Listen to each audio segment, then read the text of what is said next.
Have you ever looked around at the rushing world, the hurried footsteps, the blinking screens, the unanswered calls, and wondered how to find that quiet place within yourself? Not a place to escape to, but a space where everything feels lighter, where your breath becomes your anchor and your heart doesn't feel like it's sprinting just to catch up. There's something ancient in that search, a longing not just to live, but to feel peace while living. It's not new. People have been asking the same questions for thousands of years. And long before the noise of our modern lives, there were those who sat in stillness, watching rivers, listening to silence, and learning something most of us forget: that everything we're looking for out there might already be here, inside us, waiting. There's a teaching passed through Buddhist traditions that speaks gently yet powerfully to that longing. It doesn't yell, it doesn't try to convince, it simply reminds us everything in life is passing. And the more we try to hold it all still, our relationships, our status, our moments, the more suffering we create. But if we could loosen our grip just a little, we might begin to feel something different, something softer, something true. Once a monk was given a porcelain cup by his teacher.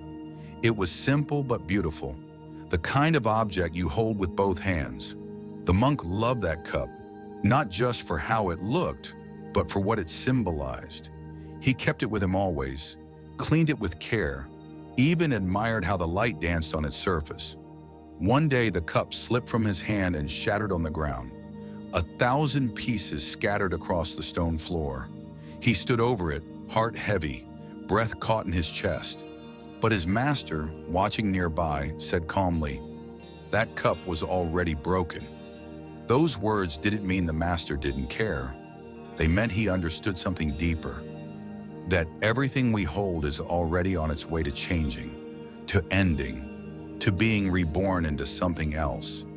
When we accept that truth, we don't become numb, we become free. We start to cherish without clinging, love without fearing loss, experience without needing control. It's not indifference, it's wisdom, a freedom that allows us to feel everything more fully because we're no longer trying to force it to stay. So many of us walk through life carrying invisible weight, memories of what we used to have, expectations of what things should be, relationships that we keep holding on to even when they no longer hold us back. We fear what happens if we let go. Will we be empty? Will we lose ourselves? But often, it's in the letting go that we meet ourselves for the first time. Not the version shaped by external roles and desires, but the one underneath, the one that knows how to breathe even when the world feels heavy.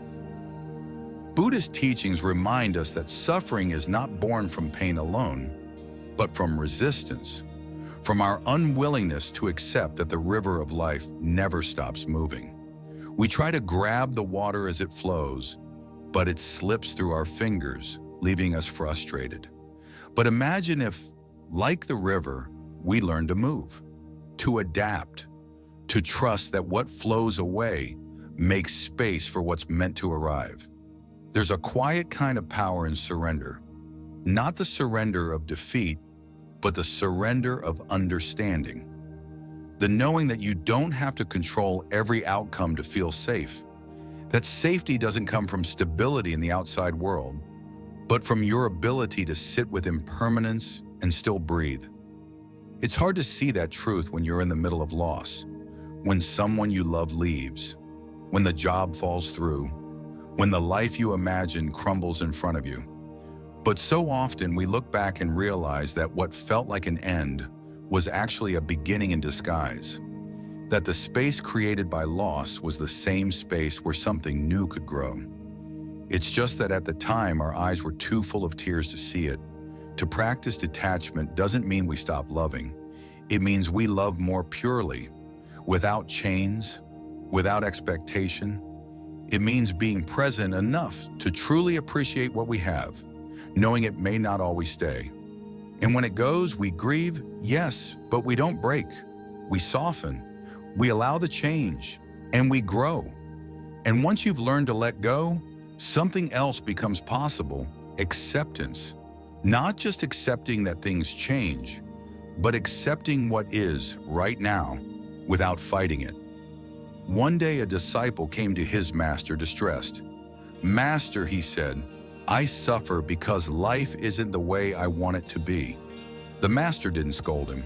He smiled and said, "Think of it like standing at the edge of the ocean. A wave is coming.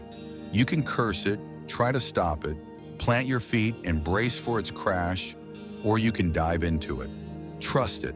Let it carry you. It's still the same wave. The difference is in how you meet it. And life brings many waves, some small, some that knock you off your feet. But resisting them only makes the fall harder. When we accept what's in front of us, without dramatizing it, without denying it, we create the space to respond with clarity, like an archer adjusting for the wind. He doesn't curse the wind. He learns from it, adapts, tries again. Sometimes we think accepting something means we're weak, that we're letting go of the fight. But in truth, acceptance gives us more power, not less. It removes the weight of struggle and gives us back our strength. It lets us put our energy where it belongs, into what we can do, not what we wish were different. That shift, changing the question from, "Why is this happening to me?" to "What is this here to teach me?" can transform everything. It takes suffering and turns it into growth. It takes pain and turns it into wisdom. It turns life into a teacher instead of a battle. But perhaps the hardest acceptance of all is accepting ourselves, our flaws, our regrets, the moments we wish we could undo, the words we wish we could take back. So often our harshest resistance isn't toward the world, it's toward ourselves. We carry guilt like armor. We punish ourselves long after others have forgiven us. But punishment doesn't create change. Compassion does. That same monk who watched his beloved cup shatter, he didn't curse himself. He didn't grieve forever. He understood. The cup had always been temporary, just like everything else. And in that understanding, he found peace. A peace that comes not from perfection, but from presence. From trusting that what is meant for you will find you, and what is not will fall away. It's easy to speak of detachment and acceptance in theory, harder to live them. But that's why we walk the path, not to become perfect, but to keep returning, to keep remembering, and to trust that each step, no matter how small, carries us closer to a fuller, freer way of being. There's something deeply humbling about realizing how little control we actually have over the way life unfolds. You can plan with precision, set intentions with care, dream with every piece of your heart, and still, things won't always go the way you imagined. That realization, when it first hits, can feel like grief, like a betrayal of your effort. You start to question everything. Was I not disciplined enough? Did I miss a sign? Could I have done more? But slowly, gently, as time softens the edges of those questions, you begin to understand. Control was never the point. Presence was. That shift from trying to control to choosing to be present is one of the quietest revolutions a person can experience. And yet, it changes everything. It doesn't make you passive. It doesn't mean you stop caring. It means you begin to live with your eyes open, your heart open, your hands open, not clenched, not holding too tightly to what must eventually be released.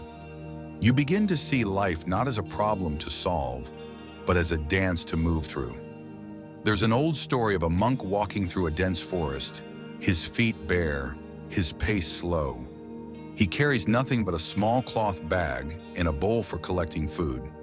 Along the path, he's bitten by a snake, not a deadly one, just enough to cause pain. He doesn't scream, doesn't curse the snake. He simply sits down, breathes, and waits. When asked later why he didn't panic, he says, Because pain is part of the path. Panic is optional. That story stays with you, doesn't it? Not because it tells you to suppress your emotions, but because it reminds you that our response is where our freedom lives.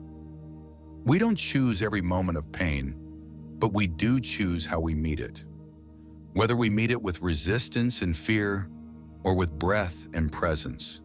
One brings suffering, the other brings wisdom. Life in its purest form is always changing. That's not a flaw. That's the design. Everything you love, everything you struggle with, everything you fear, it's all moving, evolving, becoming, and so are you.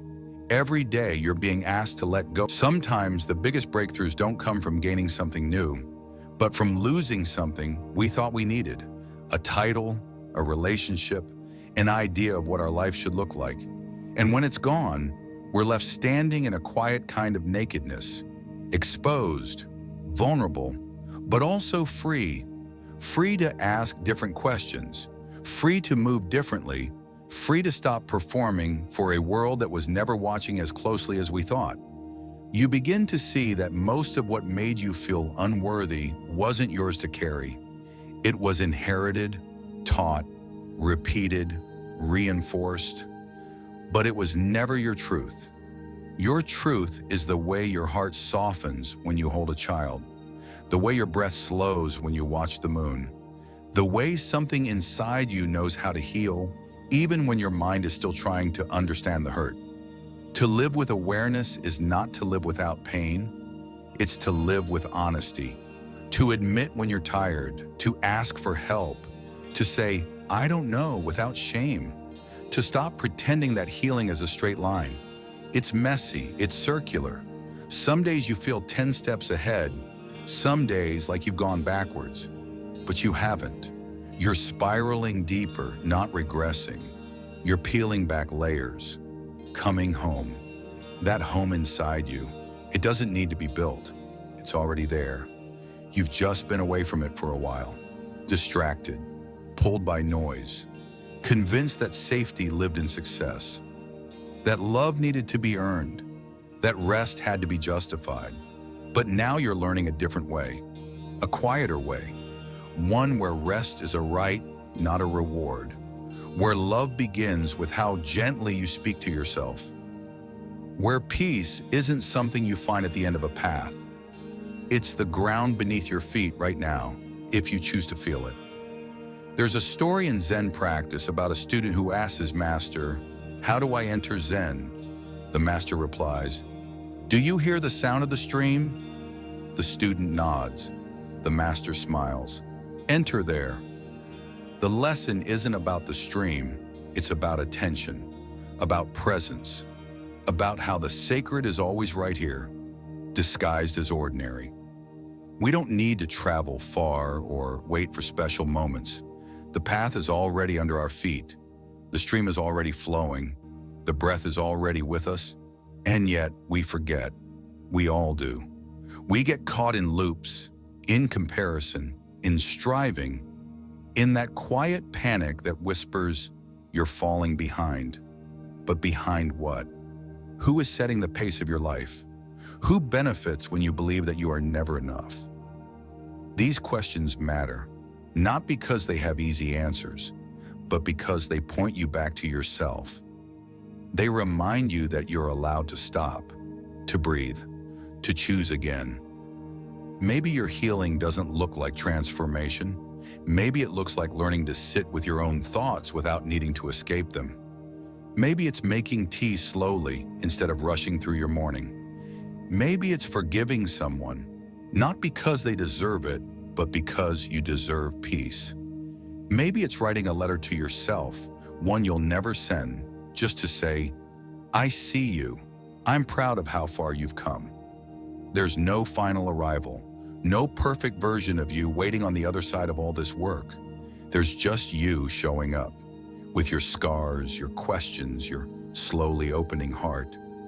And that is more than enough. You are not late. You are not broken. You are not behind. You are human, breathing, learning, becoming, every single day. Somewhere along the way, we were taught that life was something we had to conquer, that happiness was a prize for those who worked the hardest, and peace was a destination reached only after years of proving ourselves worthy. We learned to measure our worth in numbers, likes, dollars, steps taken, tasks completed, believing that more would eventually fill the hollow places inside us. But it never really did it? No matter how much we accomplished, there was always a part of us still searching, still restless, still wondering if there might be another way to exist in this world. A way not built on endless striving, but on quiet presence, not based on achievement, but on simply being. There's an old Buddhist metaphor that compares the mind to a clear pond. When still, it reflects the world with perfect clarity. But when disturbed, imagine your actions coming not from anxiety, but from awareness. What would shift? How would your relationships change if you weren't waiting for others to fill your emotional cup, but instead offered from a place of wholeness? How would your work feel if it was no longer about proving your value, but about expressing your truth? The journey to that place begins with stillness, not the stillness of inactivity, but the stillness of attention, sitting with yourself, breathing, noticing. At first, it's uncomfortable. All the parts you've avoided come to the surface. The insecurities, the regrets, the doubts you've silenced with noise. But if you stay, if you breathe through the discomfort instead of running, something starts to happen. The mind settles, the heart opens, and you begin to hear the voice beneath all the others, the one that was always yours. It speaks gently, that voice. It doesn't shout. It doesn't demand.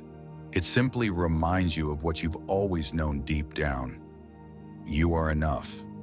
Not because of anything you've done, but because of who you are.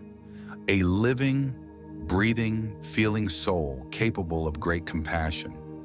You were never meant to become anything more than what you already are.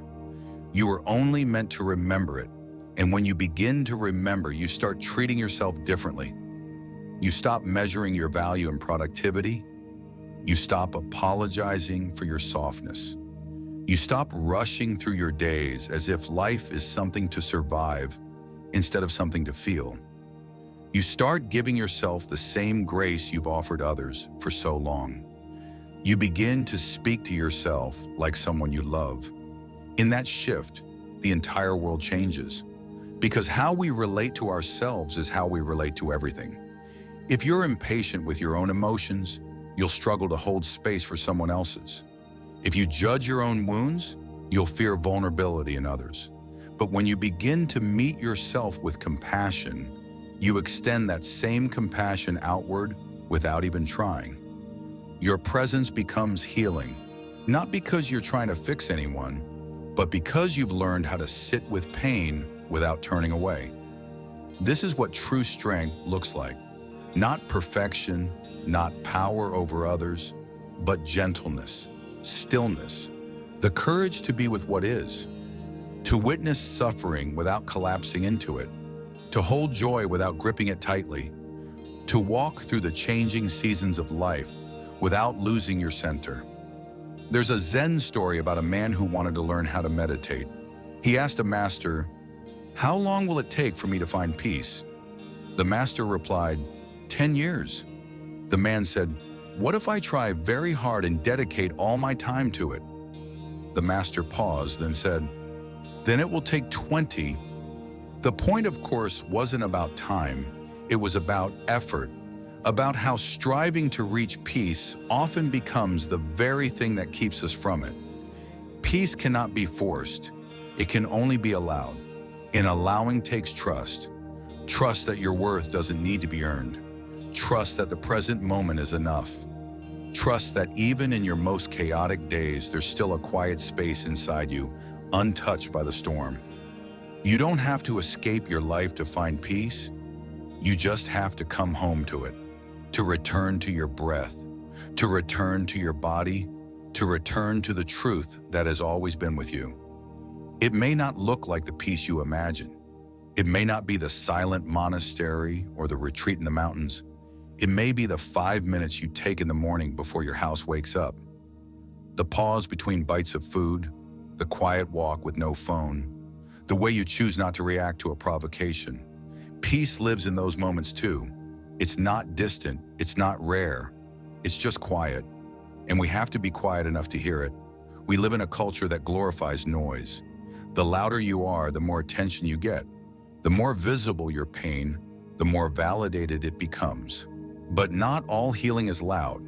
Some healing happens in silence, in solitude, in the way you unclench your jaw after holding tension all day, in the way you forgive yourself before falling asleep, in the way you choose love again, even after being hurt. These are the quiet revolutions, and they matter more than you know. Sometimes you'll forget all of this. You'll get caught in the swirl of the world again. You'll measure, compare, strive. That's okay. That's part of the practice too.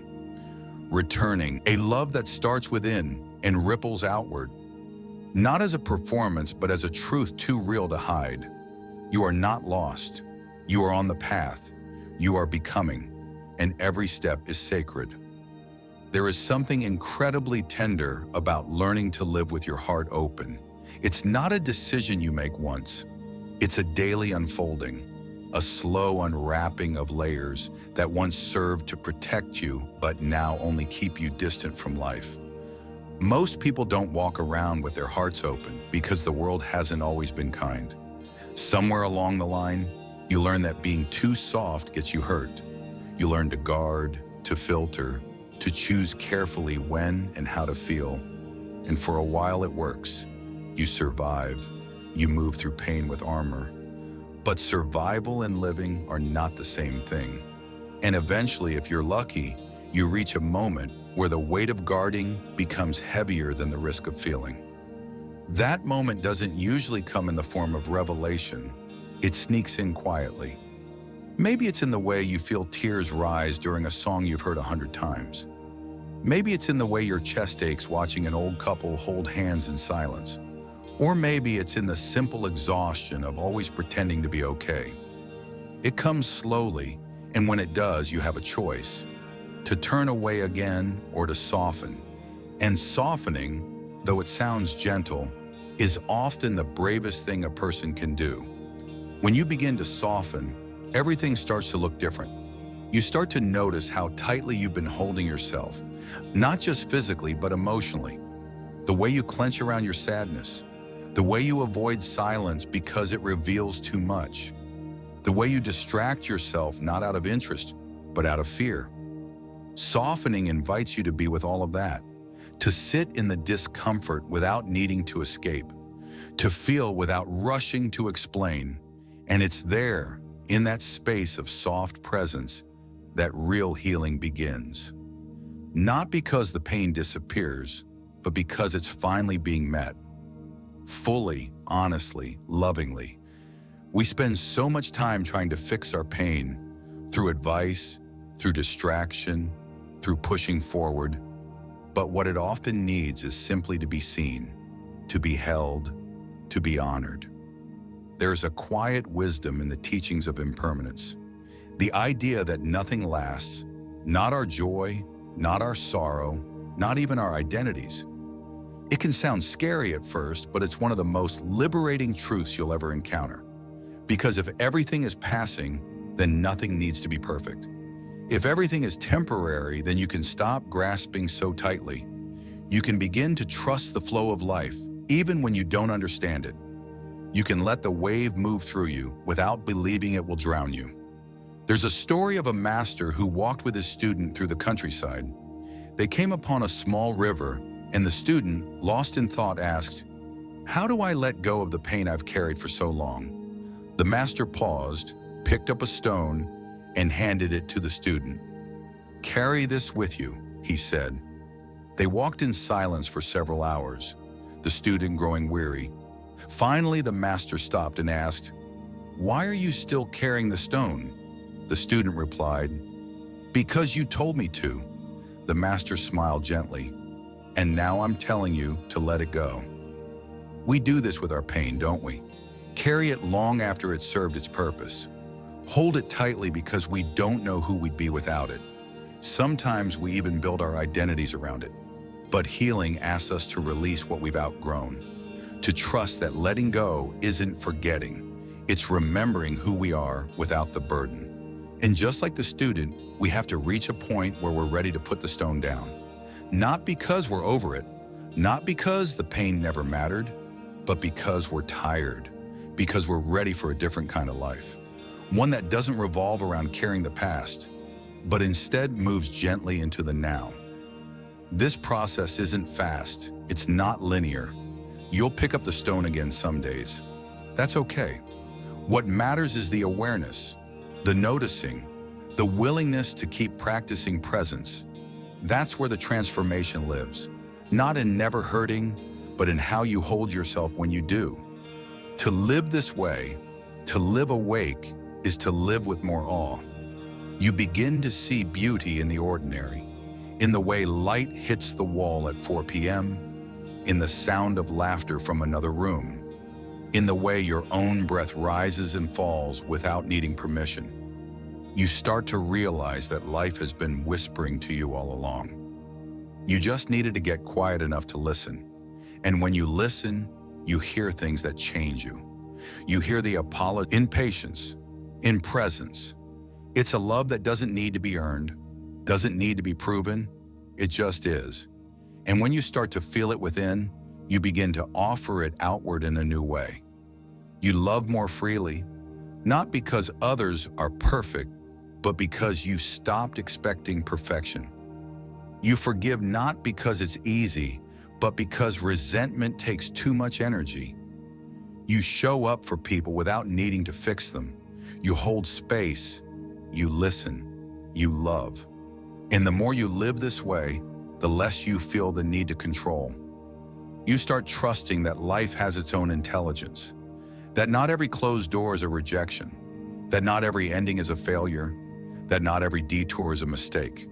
You begin to see the invisible threads connecting everything, that what once felt like loss was really redirection, that the people who left made room for those who were meant to stay, that the pain you endured carved out space for joy you never thought you'd feel again. This is the quiet magic of a life lived in awareness. It doesn't make the hard things disappear, but it changes your relationship to them. You start to meet life on its own terms, not as a battlefield, but as a teacher. And you, through all your stumbles and awakenings, become a student of the heart. You don't need to be perfect to walk this path. You don't need to have all the answers. You just need to be willing to slow down, willing to feel, willing to soften, and in that willingness, you'll find everything you've been searching for. Sometimes healing doesn't arrive like sunlight breaking through clouds. Sometimes it arrives in silence, in the kind of stillness you didn't even know you were craving. You might be sitting at the edge of your bed, no music, no thoughts loud enough to hold on to, and yet something shifts. Not dramatically, but subtly, like your soul sighs for the first time in a long while. Maybe it's the absence of chaos that makes you realize how much of your life has been shaped by tension. Maybe it's the quiet voice whispering, "You don't have to keep carrying this." There's a moment in every healing journey where you stop looking for the dramatic change. You stop searching for the grand transformation. Instead, you begin to notice the tiny details. The way you speak more kindly to yourself after a mistake. The way you don't react with the same intensity when someone lets you down. The way you no longer feel the need to prove your worth in every room you walk into. These are the quiet victories. The ones nobody claps for, but they are the moments that matter most. And the truth is, nobody can see the weight you've carried. They don't know about the nights you stayed awake, replaying conversations in your mind, wondering what you could have said differently. They don't know about the mornings where getting out of bed felt like lifting the world. They don't know how often you've smiled when all you wanted to do was cry. But you know, and still, you kept going. Still, you kept showing up. That is strength. Not the kind they put in headlines, but the kind that builds slowly inside of you. Quiet, resilient, real. There is a particular beauty in people who have made peace with their own darkness. Not because they've erased it, but because they've stopped fighting it. They've learned to sit with it, to breathe with it, to listen to what it's trying to say. These are the people who carry light not in their smile, but in their presence, because they know the value of peace. They know how rare it is, and they protect it, not by shutting the world out, but by choosing what they let in. Sometimes the greatest act of love is choosing yourself, not in a selfish way, but in the most sacred way. To say, I will no longer abandon myself to make others comfortable. To say, I deserve to feel safe in my own skin. To say, I will not shrink to fit into spaces that cannot hold me. That kind of love reshapes everything. It transforms the relationships you choose, the boundaries you set, the dreams you give yourself permission to pursue, because you're no longer waiting to be chosen. You've already chosen yourself. You begin to realize that letting go is not the same as giving up. Letting go is honoring what was while making room for what's next. It's saying, this mattered. This shaped me. But I will not hold on so tightly that I forget how to move forward. It's recognizing that closure doesn't always come with an apology, that sometimes you have to create your own ending. And that's okay. You are allowed to close a chapter, even if it ends with silence, even if the only goodbye is the one you whisper to yourself. Healing also means it's about measuring your life in depth, not width, in presence, not productivity, in moments that make your soul feel full, even if no one else sees them. You begin to notice the difference between peace and numbness. Numbness is a shutdown. Peace is an opening. Numbness keeps things out. Peace lets things in, but doesn't let them take over.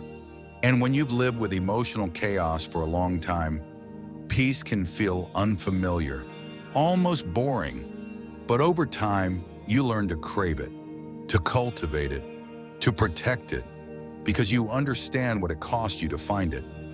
There's a soft kind of courage in choosing to heal, in choosing to feel again after you've been hurt, in choosing to hope again after disappointment, in choosing to trust again after betrayal. And that softness is not weakness, it's power, because anyone can build walls. But it takes strength to build bridges. It takes strength to say, I will not let what hurt me make me hard. And as you walk this path, you start to see others differently too. You see the pain behind the anger, the fear behind the control, the wounds behind the defensiveness, and you stop taking things so personally.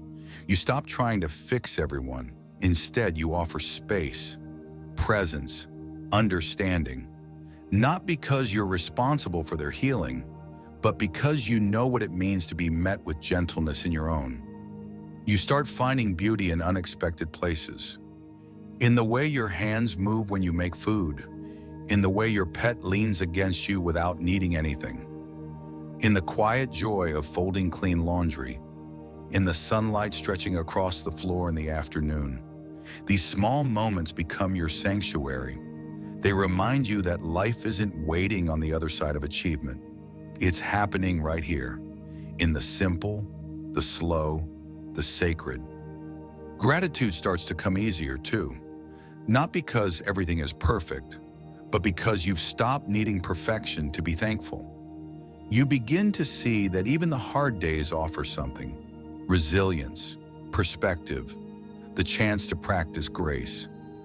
You thank the challenges, not because you enjoyed them, but because they taught you how to return to yourself, stronger, softer, wiser. You stop needing to be understood by everyone. You stop over-explaining. You stop shrinking your truth to make others comfortable. Not because you don't care, but because you understand now that not everyone is meant to understand your path. Some people are simply passing through. Their misunderstanding of you is not your burden to carry. You can let it be. You can let them go. And still you can remain whole. You learn that being misunderstood isn't the worst thing. It's far worse to misunderstand yourself, to spend your life molding yourself into someone you're not, to lose your voice trying to make others hear you. So instead, you speak clearly, lovingly, authentically, and if your voice trembles, that's okay. The truth often shakes before it sets you free. And maybe the most sacred lesson of all is that you are never broken. Not really. You were shaped by experiences, wounded by life, but underneath it all, you remained whole. The healing wasn't about fixing what was wrong. It was about uncovering what was always right. Your softness, your strength, your ability to love, even after everything. You are not your pain. You are the one who feels it. You are not your thoughts. You are the one who observes them. You are not your story. You are the one who holds the pen. And that means you can write a new chapter, at any time, in any way, on your terms. There comes a moment in the stillness when you begin to understand that peace was never something you had to search the world to find. It was something waiting inside you all along, behind the noise, beneath the layers, in the quiet spaces you rarely allowed yourself to enter. It doesn't arrive with trumpets. It doesn't make a scene. It settles in like sunlight coming through a curtain, slow and unnoticed, until suddenly the room is warm and lit, and you're no longer reaching for the switch. You just sit there, finally able to breathe without feeling like you owe the world a reason for your breath. When the rush fades, what's left behind is what was always true. The smile that doesn't need validation, the laugh that rises for no one's performance, the gentle way your fingers curl around a cup of tea in the morning. These details don't announce themselves, but they are the evidence of something sacred unfolding. Your return to the present. And when you really return, you don't need to try so hard. You don't need to wear your worth like armor. You don't need to outrun yourself anymore. It's hard to hear that voice when the world keeps telling you to run, when everything around you moves fast, when every space you step into asks you what you do, not who you are. It's easy to lose yourself in performance, in perfectionism, in pretending. But the deeper truth is this: you're allowed to rest. You're allowed to be seen without achieving. You're allowed to exist without constantly proving that you deserve to. And this realization, once it finally sinks in, changes everything. You start to unlearn the urgency that kept your shoulders tense and your breath shallow. You begin to feel the difference between effort and alignment. You don't stop showing up. You just stop doing it from a place of fear. You start making choices not because you're afraid of what will happen if you don't, but because they feel like an authentic expression of your inner truth. Life becomes less about managing outcomes and more about honoring your presence in each moment. You stop fighting your emotions too. You let them pass through without guilt. When grief arrives, you don't shame it. You hold it like a visitor you don't fully understand, but respect nonetheless. You sit with it, ask what it wants you to know, and trust that it won't stay forever. You stop labeling sadness as weakness or anger as failure. Instead, you see them all as messengers, each one carrying insight, each one pointing you home. There is a particular peace that arises when you stop resisting your experience. It's not about loving every moment or pretending everything is okay. It's about dropping the story that things should be different than they are. Acceptance isn't passive, it's powerful. It says, this is here, this is real, and I can meet it with compassion. And with that compassion, you start to notice how often you've been at war with yourself. How much energy has been spent second-guessing, overthinking, replaying past conversations, anticipating judgment, editing your words before they ever leave your lips. It's exhausting, isn't it? But you did it because somewhere along the way, you were taught that your rawness was too much, that your quietness was not enough, that your tears needed to be hidden and your joy needed to be justified. But what if none of that was true? What if your softness is your strength? What if your quiet is where the wisdom lives? What if your tears are the river that leads you back to your heart? What if your joy doesn't need a reason to exist? It simply deserves to. You begin to ask yourself kinder questions, not what's wrong with me, but what have I been carrying that wasn't mine? Not why can't I keep up, but what would happen if I slowed down? Not how do I become worthy, but when did I forget that I already am? The healing isn't loud. It doesn't arrive with fanfare.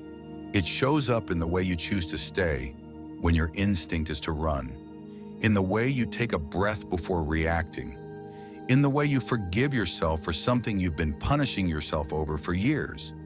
It shows up in the way you speak more gently, the way you take up space without apology, the way you walk away from things that dim your light without needing permission. You find yourself creating new boundaries, not out of bitterness, but out of love. You no longer tolerate what drains your soul. You no longer contort yourself to fit into places that were never built for your truth. You protect your peace not by isolating yourself, but by surrounding yourself with people and practices that honor your becoming. You realize that self-care isn't just about bubble baths or vacations. It's about saying no when your body says no. It's about knowing what nourishes you and giving yourself permission to receive it. Even your relationship with time changes. You stop rushing through your days, chasing deadlines as if they're lifelines. You begin to experience time as something sacred, not something scarce. You linger in conversations. You look people in the eyes. You put your phone down during meals. You walk slower. You realize that presence, not productivity, is what makes life rich. And the more present you become, the more beauty you see. Beauty that was always there, hidden beneath the speed. And then there's forgiveness, that quiet, tender act that we often resist because we think it lets others off the hook. But true forgiveness is never about them. It's about you. It's about setting yourself free from the weight of what happened, from the story that plays on loop for how long it took you to choose yourself. You realize that you were doing the best you could with what you had, and now you're doing better because you know more.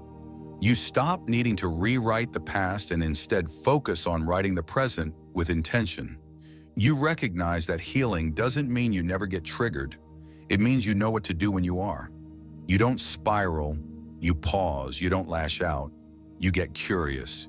You don't shut down, you breathe. That's the growth. That's the real work. And you're doing it. In all of this, there's a quiet kind of joy that begins to take root. Not the explosive kind that comes with big wins, but the steady kind that flows beneath everything. Joy in the sound of wind through leaves. Joy in the feel of clean sheets. Joy in the way your chest expands when you take a deep, full breath. Joy in simply being here, alive, awake, connected. This is the joy that doesn't need a reason. It exists not in spite of your wounds, but alongside them. It says, you are whole. Even now, especially now. There are days when healing feels like sunlight, clear, warm, and expansive. Days when the world seems to open its arms and welcome you back into the rhythm of life. When your breath feels deep and your heart, for once, isn't heavy. On those days, you smile without questioning the shape of your lips. You laugh without listening for echoes. You feel whole, even if only for a few hours. And in those hours, you realize how deeply you missed yourself. Not the self that was performing or pretending, but the one beneath all of it. The self that knows how to rest, how to notice, how to simply be. But there are also days when healing feels like walking through fog, the ground uncertain, the path unclear, and every step met with silence. These are the days when old thoughts rise like ghosts, doubts, fears, wounds you thought had long since closed. You might wonder if you've regressed, if all your progress was a mirage. But if you look closer, you'll see it differently. You'll see that revisiting your pain doesn't mean you're failing. It means you're human. It means you're deepening. Because healing isn't a line, it's a spiral. It returns not to hurt you, but to ask, can you meet this now with more compassion than before? And if you can answer yes, even with a trembling voice, then you're growing. Even if no one can see it, even if it doesn't feel like it. Growth is often invisible, quiet, like a tree rooting deeper before it grows taller. It's the decision to respond differently to the same triggers, to choose silence instead of reaction, to speak a boundary you used to swallow, to rest when guilt tells you to keep going. These are not small things. These are revolutions. You begin to notice that growth isn't about never hurting again. It's about loving yourself through the hurt. It's about catching yourself in the middle of the spiral and saying, I see you, you're not alone. It's about reaching for tools that once felt foreign, breath, presence, softness, and allowing them to hold you. You don't shame yourself for the days that feel heavy. You stop asking, why am I still like this? And begin asking, what do I need right now? And slowly that becomes your default language. Not judgment, but curiosity. Not self-punishment, but self-care. You start tending to your emotions like a garden, not with urgency, but with gentleness. You water the parts that feel dry. You offer sun to the parts that have been hidden. You allow the seasons of your inner life to unfold without resistance. You trust that not everything needs to bloom at once. It's in this space that you begin to reclaim your voice, the voice that was quieted by fear, the voice that was shaped by survival. At first, it comes in whispers. You might speak up for yourself in small ways, asking for what you need, saying no without apology, expressing your truth even when it shakes. Each time you do, you build trust with yourself. You say, I matter. My voice matters. My needs are valid. And that trust becomes the foundation for everything. You begin to see that self-love isn't about constant affirmation. It's about consistency. It's about choosing yourself in the moments when it would be easier to abandon yourself.